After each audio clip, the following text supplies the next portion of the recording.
Look, I won't say that my job is the most ethically acceptable. A lot of people would be okay with me being out of work, but a man has to put food on his plate somehow, right? And if that somehow is cutting down jungles for lumber, then so be it.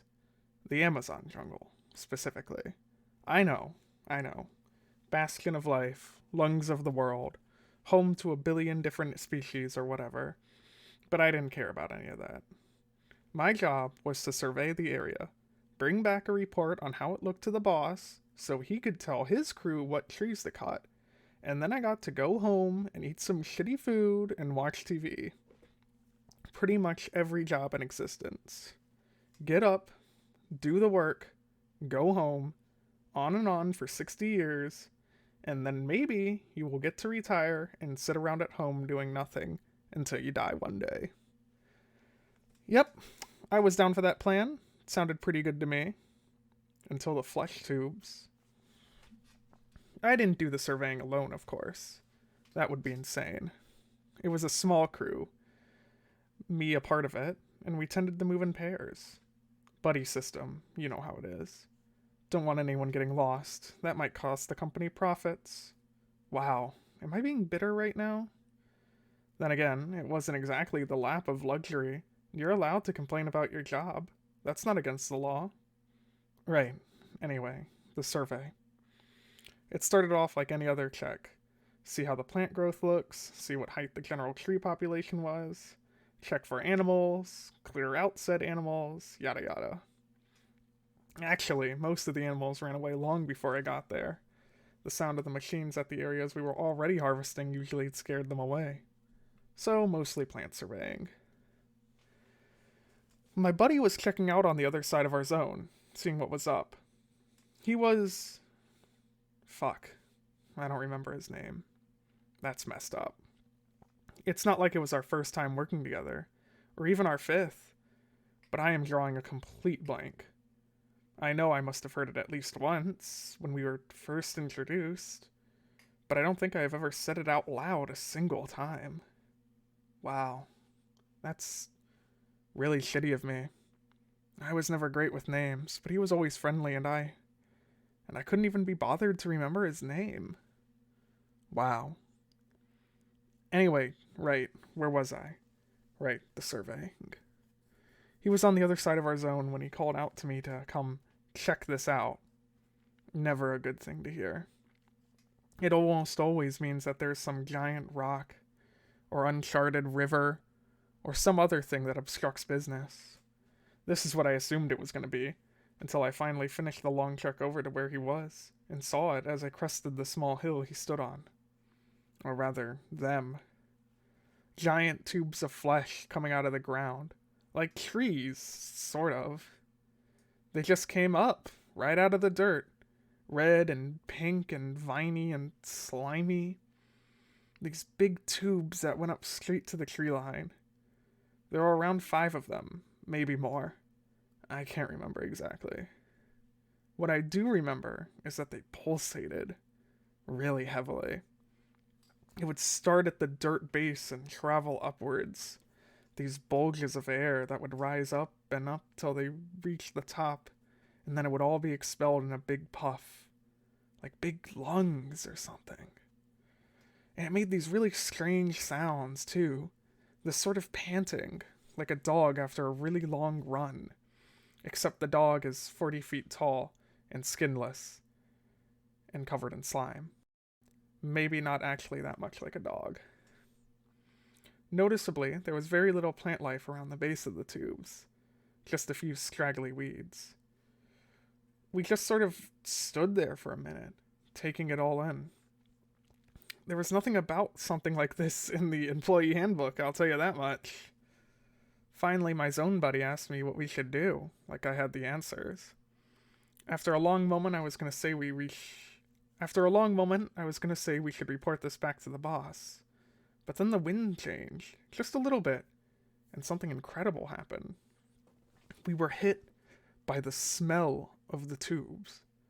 You would think that something like what I just described, giant, fleshy, skinless tubes in the middle of one of the most humid places on Earth, would smell like death made incarnate. But you would be wrong. The smell was divine. It smelled like popcorn and pizza and hamburgers and mom's home cooking and perfectly cooked ribs and chocolate and a million other incredible things. It was like I had just walked into the world's best restaurant and they had set out an entire table of their finest foods just for me. My eyes and ears were telling me that I was still in that hot, damp jungle, standing just a few feet away from these nightmare tubes, but my nose insisted that I was somewhere else entirely. I closed my eyes, just for a second. Just a second, so I could really take in the smell.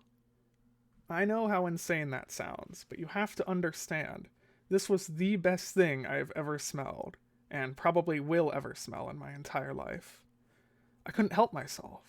It was like I was dreaming. When I managed to pull myself away from the smell and pry my eyes open again, I found that I was now far closer to the tubes than I used to be. I was so close that I could probably reach out and touch the one nearest to me, feel its slime and wetness against my fingertips. The smell was overpowering now, so strong that I half felt that the tubes had to taste as good as they smelled.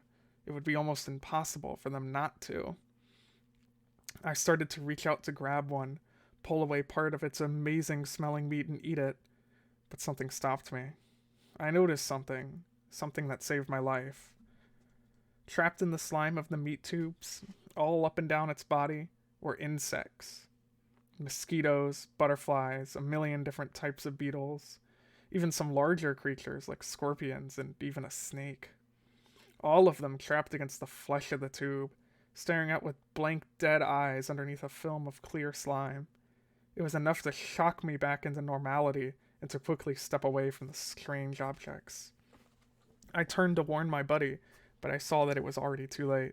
He had also closed his eyes and, unlike me, hadn't had the good fortune or willpower or whatever to open them in time. Actually, another reason I took this job was because I had always had a fascination with plants. I always thought they were interesting, how they were alive but not really, not in the same way as us, as animals. And plants were so varied too, from tiny clovers to giant redwoods. But some of the most interesting plants are the carnivorous ones. Or carnivorous. They grow in places of low soil nutrients, so they evolved to get their resources from a different source. Meat. The most famous is of course the Venus flytrap, with its weird plant mouth. But there were more types than just that. There's also the sundew, for instance. This plant attracts insects to its main body by secreting a sweet smell, similar to a flower or some such. But when a hapless insect lands on it, expecting a nice treat, they find themselves glued to the plant, unable to move away. Then, the plant folds in on itself, trapping the insect within, where it is digested by the plant's enzymes for its nutrients. You've already probably figured out where this is going. When I turned to look at Buddy, he had already reached out to touch the delicious-smelling tube. No gloves or anything. His hands sunk into the film as I watched. It had to be at least an inch thick. It must have felt pretty gross, because he immediately opened his eyes and started screaming, trying to pull his hand out, but it was fruitless. All of us thrashing about, however, got the meat tube swaying, which seemed to wake it up, for lack of a better term. Before I could react, before I could even really understand what was going on, the top of the tube came down, quick as a snake, latching on the buddy's upper torso. That's how I know it was a tube, not a solid object, because I could see that it had a mouth on the end that faced upward. It looked kind of like a leech, in that its mouth was circular, with many rows of sharp teeth. In two fluid motions, it pulled Buddy up into itself and swallowed, and I stood there and watched, as a lump that used to be my coworker slowly descended down the flesh tube, until it finally reached the base, where it went into the earth. I realized that I had fallen flat on my ass, and I stood back up, keeping a wide berth from the things, never taking my eyes off them. They just sat there, gently swaying despite the wind having stopped, smelling irresistible. I turned and ran then, screaming my head off, but not before I noticed one last thing. Underneath the smell of all those incredible foods, very faintly, almost imperceptibly, the things had a smell of salt water. They smelled like the ocean.